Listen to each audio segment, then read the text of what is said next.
Hello everybody and welcome to Transfer Deadline Day. Is your club going to do big business today? Kounde to Chelsea I think will happen. Arsenal have to do business. Spurs have already spent nearly 25 million. Ronaldo's already officially to Manchester United and I'm sure we're going to see a lot more. But first of all, listen to this. Hello everybody, today's show is sponsored by Freetrade. Freetrade is a trading app that makes it simple for beginners and experts to invest in stocks, shares. We've all tried those super complicated trading apps that make it so hard to understand what's going on and that you end up leaving after just a few days. Well, I'm pleased to report that the guys at Freetrade have made their app so user-friendly, even I can make it work. And I'll let you into a little bit of a secret actually.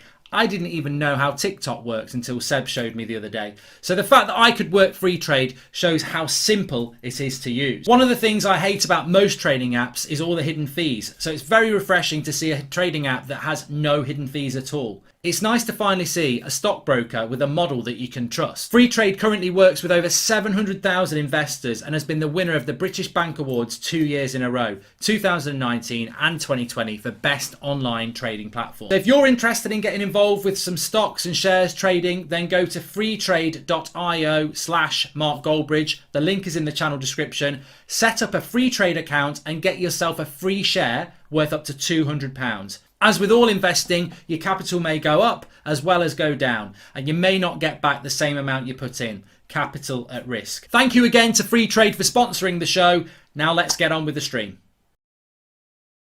Thanks very much to Freetrade. Let's get into the show then. So look, my big tip of the day is I'm convinced Chelsea will get Kounde over the line. Said it yesterday. Really do think they're going to sign Kounde. Chelsea don't miss when they go for something they need.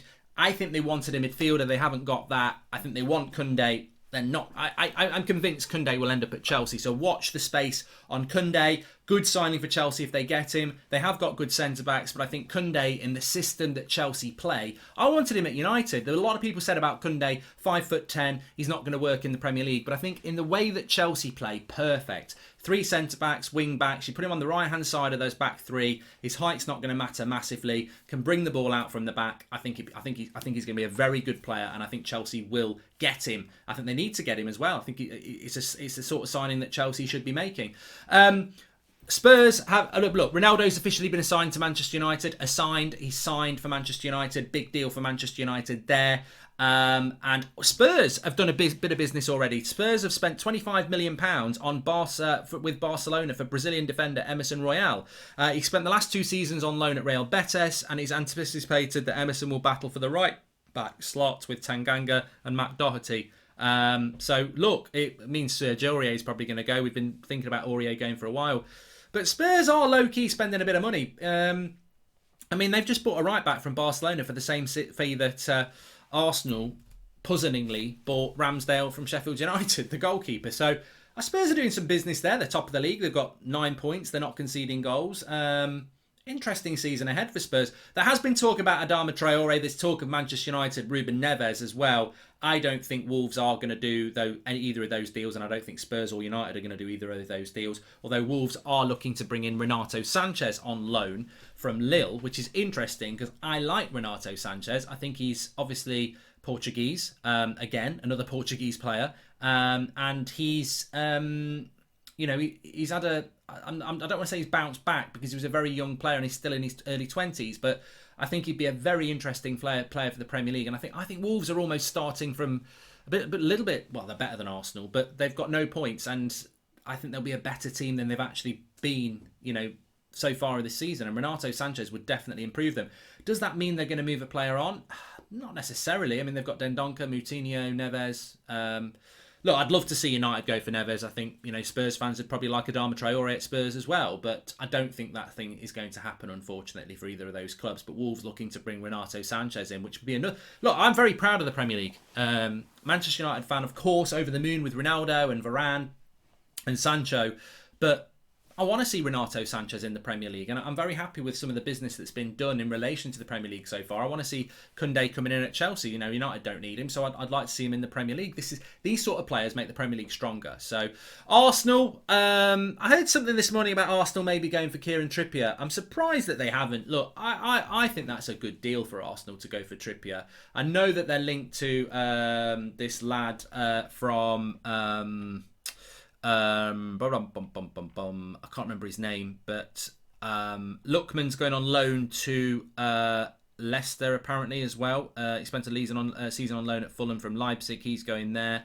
Arsenal are looking at somebody. I can't remember what the name of the guy is. I think he's like a fullback or something. Might be a fullback from Bologna. Edouard to Crystal Palace, I think, is an interesting move as well from Celtic. He's a striker that's always been tipped to come into the Premier League, so I think he's very, very, very important as well. And would be a very good signing for Crystal Palace, who did get a point at the weekend and have started off a little bit slow compared to what they would want to be. As for Liverpool, I hate to be the bearer of bad news for Liverpool fans, but it is the old predictable transfer deadline day thing where they announce Jordan Henderson getting a new contract. You don't want this. You don't want this on transfer deadline day. Something that you have to be happy about, but I never liked this. United did this with Anthony Martial a couple of years ago.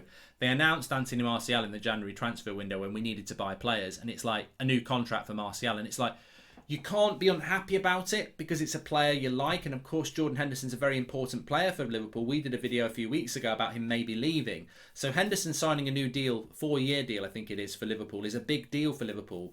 But there will be Liverpool fans going, yeah, this is great news, but it's transfer deadline day. We need transfers, and it is a classic tactic from football clubs to announce the contract of a big player in a transfer window or on transfer deadline day when you're not going to buy anybody. So it's one of those. They've got Liverpool fans like that again, haven't they, really? It's like, oh, you're going to moan that we've got Jordan Henderson on a new contract. You could have announced that on Thursday. That's always my argument, is that they could have announced that on Thursday. You don't have to announce a new contract on transfer deadline day. That could have been announced on Thursday, and you could be doing business today. So I do think that it's looking like with Liverpool fans, you've been played a little bit there. It's happened with United before. I mean, you could say United have done it with Ronaldo, but at least we have bought Ronaldo, we have bought Varane, we have bought Sancho. So we need a midfielder. But I, as I said before, with Liverpool, I look at that Liverpool squad and I just feel that it needs more depth. Chelsea's depth is ridiculous. Man City's depth is ridiculous. Liverpool's first 11 is good enough to beat Man City and Chelsea. You know, I'm not saying they can, but they could. But their squad isn't good enough to go against Man City and Chelsea. I don't think their squad's good enough to go against United. I think Liverpool's first 11 is better than United's, but their squad isn't. And that's something I'm surprised Liverpool didn't look at, especially after the Super League. I think you look at the teams in the Super League that behaved badly. The United were appalling in the Super League, and I'm embarrassed by what United tried to do. They have spent money in the summer. Arsenal were another one. They have spent over 100 million. United have spent over 100 million. Chelsea have spent over 100 million. Man City have spent over 100 million. Spurs have spent a lot of money as well. Liverpool are the only club out of the Super League 6 that really haven't done anything. And Konate's a good signing, but that was... You expected a little bit more than that. So, you know, that would be the headline for me. And it's for Liverpool fans to decide what they think about it. But your club hasn't spent the same money that the other clubs in the Super League did. And you could say, well, that's because they can't afford it. But I think you do owe your fans. You know, there has to be an apology to your fans. And it can't just be a couple of minute video.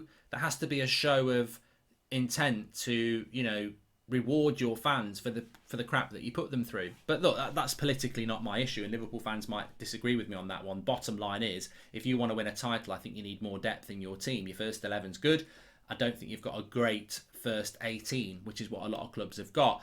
Man City, probably not going to do anything. As I've said, Spurs have done stuff. I expect Everton and Leicester and teams like that to do a little bit already. Lookman's doing it. So we're in for a very interesting transfer deadline day. Make sure you subscribe, bottom right hand corner, and smash a like on the video. And obviously we will be reacting on here to any signings that do happen. And I do expect to see Kounde signs for Chelsea at some point. But let's wait and see what happens with that. Check out Free Trade. Links in the video description. Big shout out to them. Big shout out to you. And if you want a live transfer deadline day show, United Stand's the place to be. Yes, it's a United channel, but look, we might not do any business. We're live for a long time, so we will be talking about everybody else's business as well. We're going to be nosy. We're going to be talking about everyone else's business as well. So join us on the United Stand if you want a live transfer deadline day show today. We're going to be pretty much live from, I think it's like 1 o'clock through till 11 o'clock. So tune in over there, and we'll give you any update videos on here. Thanks for watching. Speak to you all in a bit.